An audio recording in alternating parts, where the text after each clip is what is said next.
Assalamualaikum warahmatullahi wabarakatuh. Salam Rahayu, Rahayu, Rahayu. Jumpa lagi dengan saya di channel New ID Sauler Tutorial.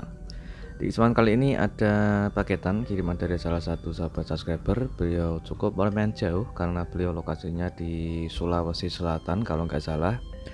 Dan beliau juga sebelumnya sudah konsultasi teman-teman untuk menanyakan kerusakan handphone ini, yaitu kalau tidak salah Samsung A52 dengan kondisi infonya layarnya tidak tampil atau gelap, dan infonya itu masih bisa menyala, ada notifikasi masuk, jadi untuk bisa ditelepon dan juga bisa buat komunikasi, tapi layarnya tidak tampil teman-teman. Oke, setelah saya coba untuk unboxing, kita coba untuk pengecekan dulu kondisi infonya. Oke, ini adalah unit infonya setelah kita unboxing. Untuk di bagian backdoornya, kalau saya lihat ini sudah pernah dibongkar teman-teman, jadi mudah untuk kita lepas karena sudah tidak ada lemnya lagi.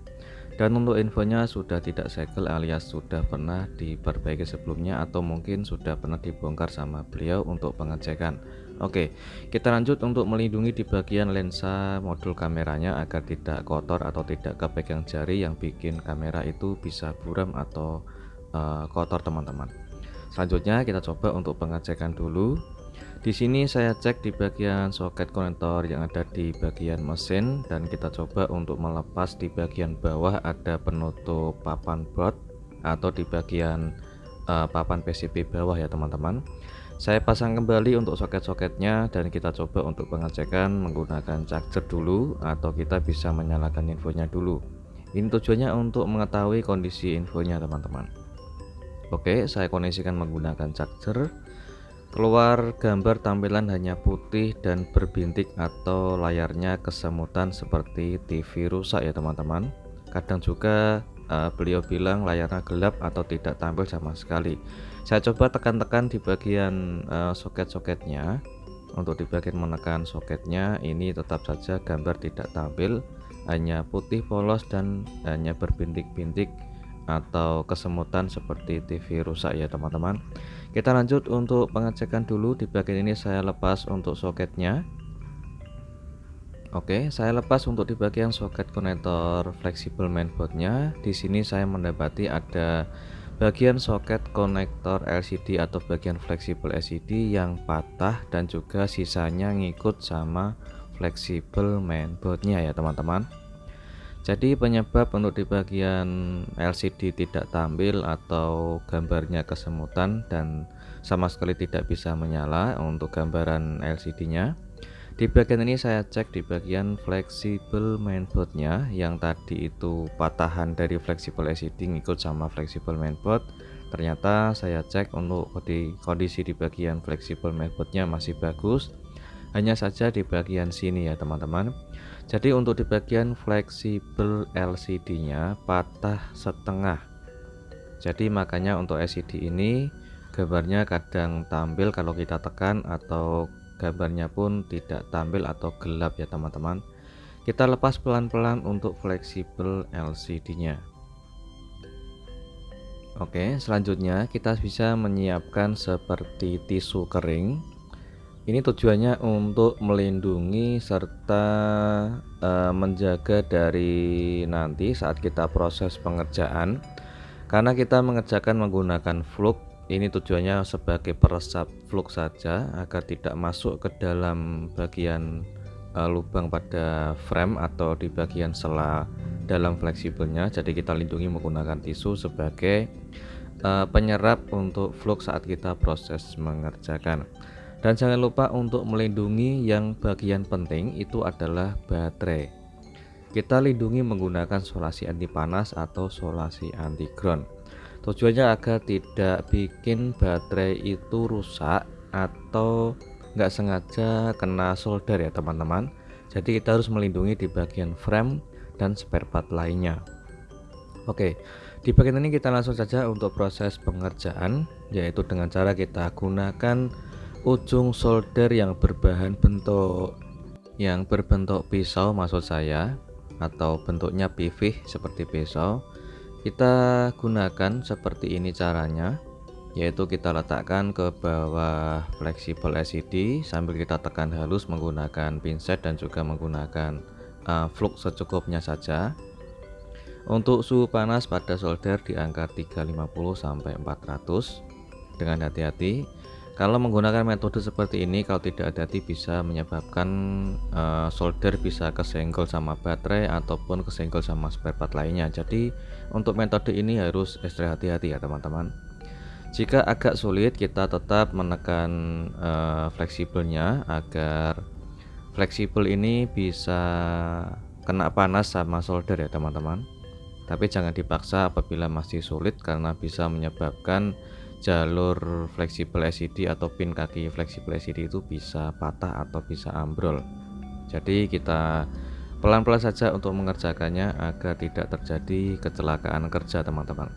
Karena sangat disayangkan sekali apabila kita salah pengerjaan atau salah metode dan terlalu buru-buru, dan bisa menyebabkan fleksibel LCD itu juga ikut rusak dan gagal untuk perbaikannya, ya harus mengganti LCD ya teman-teman. Karena untuk proses ini harus ekstra hati-hati karena bersangkut pautan dengan LCD. Jika tidak hati-hati nanti bisa menyebabkan penggantian LCD teman-teman. Oke. Setelah kita selesai untuk proses mengangkat bagian soketnya, jika ada kotoran kita bersihkan dulu. Setelah bersih, kita siapkan untuk spare part penggantinya. Ini saya menggunakan yaitu soket konektor fleksibel LCD juga, menggunakan dari LCD bekas yang tidak terpakai, saya ambil untuk proses penggantian. Kalau menggunakan baru juga boleh jika ada stoknya teman-teman, karena stok saya itu barunya kosong. Jadi saya manfaatkan untuk LCD bekas, saya manfaatkan untuk mengambil soket konektornya menggunakan soket konektor dari originalnya. Oke, kita pasang dan kita presisikan dulu menggunakan flux secukupnya saja sambil kita letakkan solder di bawah fleksibel. Jika kurang presisi, nanti akan presisi sendiri secara otomatis apabila kita meletakkannya tidak terlalu miring ya teman-teman. Kalau sudah presisi, kita tekan halus. Kita diamkan hingga di bagian timah itu benar-benar matang, agar tujuannya semua pin kaki itu bisa terpasang semua atau bisa nempel semua ke bagian fleksibelnya.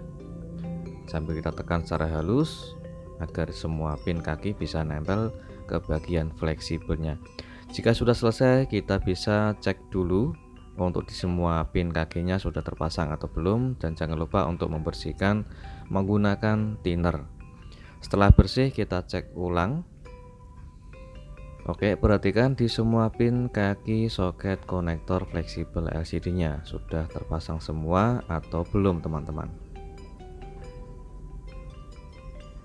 Oke, perhatikan. Jadi untuk kita cek semua pin kaki itu tujuannya melihat di bagian semua pin kaki itu sudah terhubung sama fleksibelnya atau belum.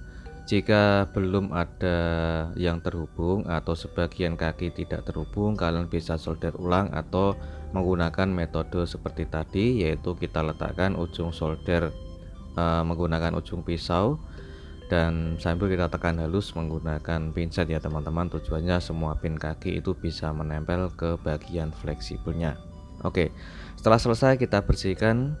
Untuk di bagian ini kita cek apakah ada luka atau bikin meleleh di bagian frame atau tidak.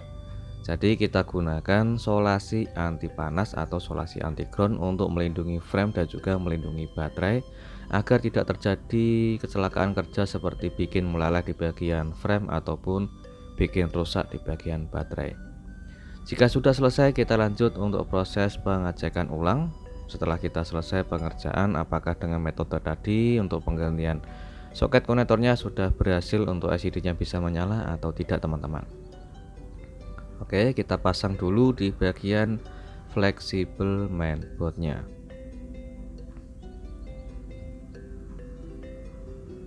Setelah selesai kita pasang fleksibel mainboardnya, kita siapkan untuk kabel USB chargernya dulu untuk mengetahui gambarnya tampil atau tidak. Oke, alhamdulillah sudah tampil logo tanda pengisian daya baterai. Kita tunggu sebentar apakah gambar tampilannya normal atau tidak teman-teman. Untuk persentase baterai ada di angka 26%. Sambil kita coba untuk menyalakan handphonenya, apakah handphone bisa menyala sampai menu dan bisa dipakai untuk fungsi touchscreen-nya atau tidak teman-teman. Alhamdulillah gambarnya sudah tampil dan sudah masuk menu. Kita coba geserkan layar. Alhamdulillah untuk touchscreen bisa digeser dengan normal ya teman-teman, karena ada passwordnya, jadi saya belum menanyakan sama beliau. Yang penting untuk kita cek menggunakan panggilan darurat untuk fungsi touchscreen bisa disentuh dengan normal.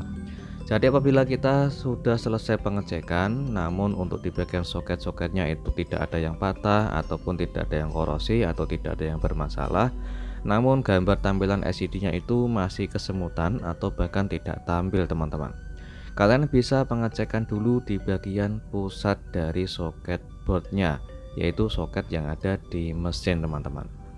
Jadi untuk pengerjaan ini sudah selesai dan beliau menanyakan kembali untuk mikrofon, katanya tidak bisa berfungsi atau buat perekam suara ataupun buat penerima nelpon itu suaranya tidak kedengeran atau suaranya sangat kecil teman-teman. Kita cek dulu untuk audio dari mikrofonnya. Perhatikan saat saya merekam suara, gelombangnya hanya kecil sekali ya teman-teman, atau gelombangnya sangat pendek sekali.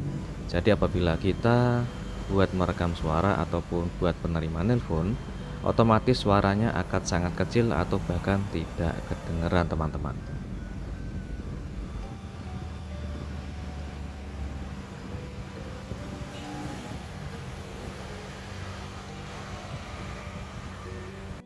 Oke, jadi seperti itu ya teman-teman. Jadi mikrofon apabila tidak bisa berfungsi atau buat perekam ataupun buat penerima telepon, maka tidak akan bisa kedengaran untuk perekam suara ataupun bahkan penerima telepon. Jadi dinantikan saja untuk di tutorial selanjutnya untuk bagaimana cara memperbaiki mikrofon agar perekam suara bisa aktif dengan normal, suaranya bisa keras, dan juga untuk penerima nelpon itu bisa kedengaran dengan normal. Oke, setelah saya selesai untuk perbaikan, karena ini saya persingkat saja, rencana saya bikin di part kedua atau di episode kedua cara memperbaiki mikrofon atau bagaimana cara tips agar penggantian mikrofon itu bisa sukses sekali pasang, bisa berfungsi dengan normal teman-teman. Cek tes dicoba. Assalamualaikum warahmatullahi wabarakatuh. Cek 1 2 3 dicoba.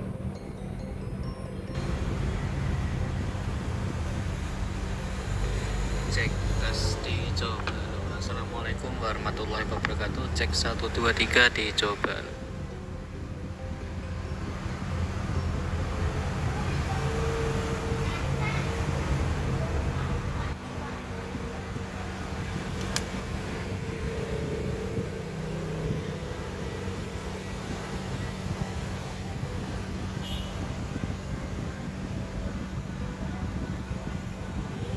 Cek. Assalamualaikum warahmatullahi wabarakatuh. Cek 1 2 3 dicoba. Cek. Assalamualaikum warahmatullahi wabarakatuh.